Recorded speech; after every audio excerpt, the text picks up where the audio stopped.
परिवार ने ये कहा कि नेताजी से और समाजवादी पार्टी के लोगों से बहुत अच्छे संबंध रहे हैं। उन्होंने इटावा और इस क्षेत्र के लोगों के लिए बहुत काम किया है। मैं बीजेपी का समझ नहीं पा रहा हूँ कि बीजेपी में भी कुछ लोग हैं जो समय समय पर बीजेपी के लिए काम करते हैं, लेकिन जैसे हमने किस्सा नहीं सुना था वो पुराना, जिसमें खाल बदल करके रहते हैं लोग, कब जरूरत पड़ जाए उनकी स्लीपर सेल की।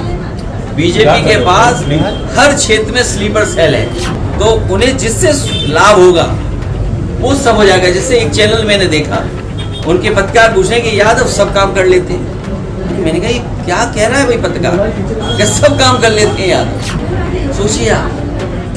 मतलब इसलिए मैं आपका धन्यवाद देता हूं कि जब आपका साथी गया तो वहां के लोगों ने बोला हमारी आपकी सबकी जिम्मेदारी ये है कि अपमान जिसका हो, अपमान नहीं होना चाहिए।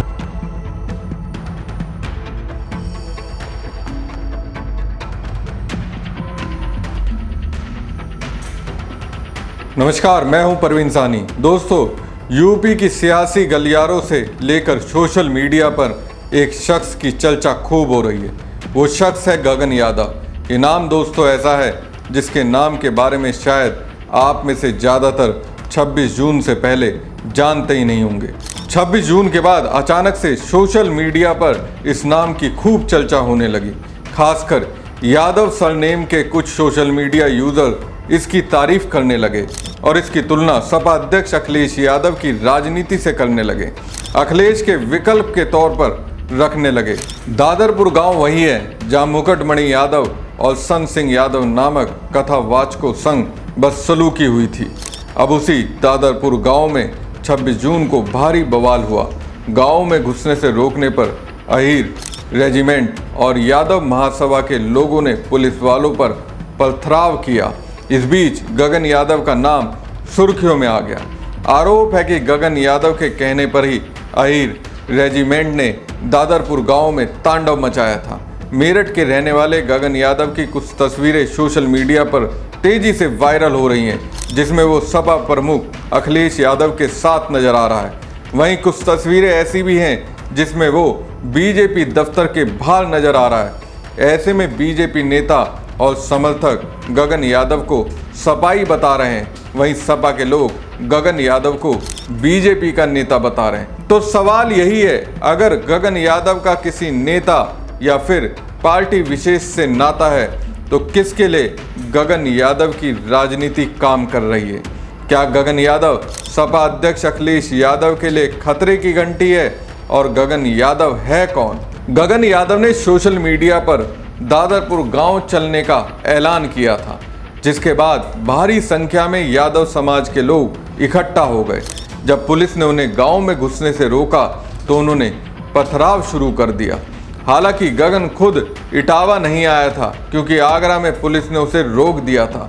इटावा कूच से पहले गगन यादव के पोस्ट में लिखा था, सन सिंह यादव के सम्मान में आ रहे हैं मैदान में। तारीख 26 जून 2025, दिन गुरुवार, समय 11 बजे, थाना बकेवर और जिला इटावा। बकौल गगन, हमने 11 बजे तक वहां पहुंचने का समय दिया था, मगर जैसे ही हम दिल्ली से आगरा पहुंचे वैसे ही पूरा प्रशासन मेरे घर पर आकर मुझे मनाने और रोकने का प्रयास करने लगा।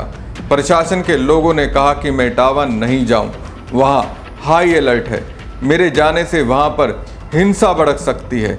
ऊपर से आदेश है कि गगन यादव को इटावा आने से रोका जाए। गगन यादव ने कहा कि हम शांति चाहते हैं और इसी उद्देश्य से घर से निकले थे। हम बस दो समाजों के बीच के विवाद को ख़त्म करना चाहते हैं, लेकिन प्रशासन ने मुझे हाउस अरेस्ट कर रखा है। अब दोस्तों, गगन यादव ने खुद ही बता दिया आखिर वो किस पार्टी से है। एक्स पर कुछ सवालों का जवाब देते हुए अपनी राजनीति की व्याख्या कर दी। गगन यादव ने कहा, सवाल के तौर पर लिखा, आज देश की सबसे बड़ी 3 राजनीतिक पार्टियां। जवाब में कहा बीजेपी, कांग्रेस और सपा। फिर उसके बाद फिर सवाल किया, मेरे पास किस राजनीतिक दल की सदस्यता है? तो उन्होंने बीजेपी, कांग्रेस और सपा में से किसी से नाता ना होने का दावा किया। फिर सवाल गगन यादव ने किया कि कि मैं किस संगठन का हिस्सा हूं, तो वो जवाब देते हुए कहते हैं आरएसएस से उनका नाता नहीं है, आईआरओ से वो संबंधित है। इसके बाद गगन ने एक सवाल और रखा, किस विचारधारा से वो प्रभावित हैं? जवाब था समाजवादी विचारधारा। फिर सवाल आया गगन का व्यक्तिगत विचारधारा क्या है? जवाब रहा कि रोते हुए के आंसू पोंछना, बेजुबान को आवाज देना और कमजोर को ताकत प्रदान करना। गगन यादव इसके बाद लिखते हैं, अगर मेरी पुरानी तस्वीरों से आपको ये लगता है कि मैं किसी विशेष दल से संबंध रखता हूं, तो ऐसी कई तस्वीरें मैं आपको प्रत्येक दल के साथ दिखा सकता हूं। सच बताऊं तो पहले कभी तस्वीरें खिंचवाते वक्त इतना नहीं सोचा था कि इसका प्रभाव भविष्य में एजेंट का दर्जा भी दिलवा सकता है, क्योंकि उद्देश्य ही नहीं था कभी राजनीति का हिस्सा बनने का। लेकिन कोई बात नहीं साथियों, मैं ऐसी तमाम चुनौतियों का सामना करने के लिए भी अब तैयार हूं। दोस्तों, गगन यादव खुले तौर पर कह रहे हैं वो किसी भी पार्टी से नाता नहीं रखते हैं, लेकिन बीजेपी साबित करने में लगी है कि वो सपा के कार्यकर्ता हैं।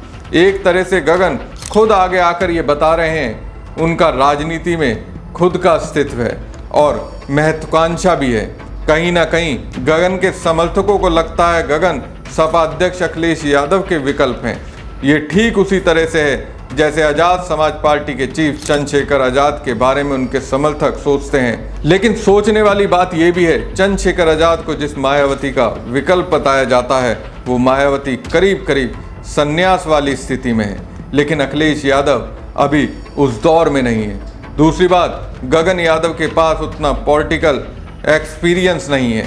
हालांकि वो शो कुछ इस तरह से कर रहे हैं जिससे लगता है अखिलेश के बाद यादव समाज के बीच उन्हीं की पॉपुलैरिटी है। गगन की भाषा से ये महसूस होता है अब अगर वाकई में गगन की ऐसी सोच है तो फिर ये जल्दबाजी वाली सोच है। अब देखिए और समझने की कोशिश कीजिए क्यों सपा के कार्यकर्ता से लेकर समर्थकों को ऐसा लगता है गगन यादव बीजेपी की टूल किट की तरह काम कर रहा है, बीजेपी के लिए काम कर रहा है। दादरपुर गांव में 26 जून को मचे भारी बवाल में जिनकी गिरफ्तारी हुई, जिन्हें जेल में रखा गया, उन पर गगन यादव का ताज़ा बयान सामने आया है। सोशल मीडिया प्लेटफॉर्म एक्स पर पोस्ट करते हुए गगन यादव ने लिखा, कल इटावा में हालात बिगड़ने के बाद कुछ युवाओं को प्रशासन ने मौके पर गिरफ्तार कर लिया। मुझे नहीं पता कि ये कहाँ से हैं, इनकी गलती क्या है, लेकिन मैं इतना समझता हूँ कि समाज के सम्मान में ये सब मैदान में थे।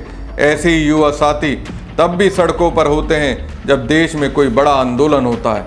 ऐसे ही युवाओं का जोश चुनाव की रैलियों की खूबसूरती को बढ़ाता है, लेकिन ऐसे ही युवा हैं जो बाद में मुकदमों का सामना करते हैं और अंत में सभी नेताओं द्वारा दुख की घड़ी में नज़रअंदाज कर दिए जाते हैं। कोई नहीं लेता इनकी जिम्मेदारी। अगर आगरा में उच्च अधिकारियों ने मुझे नज़रबंद ना किया होता तो मैं इटावा पहुंचता और शायद ऐसी घटना ना होती।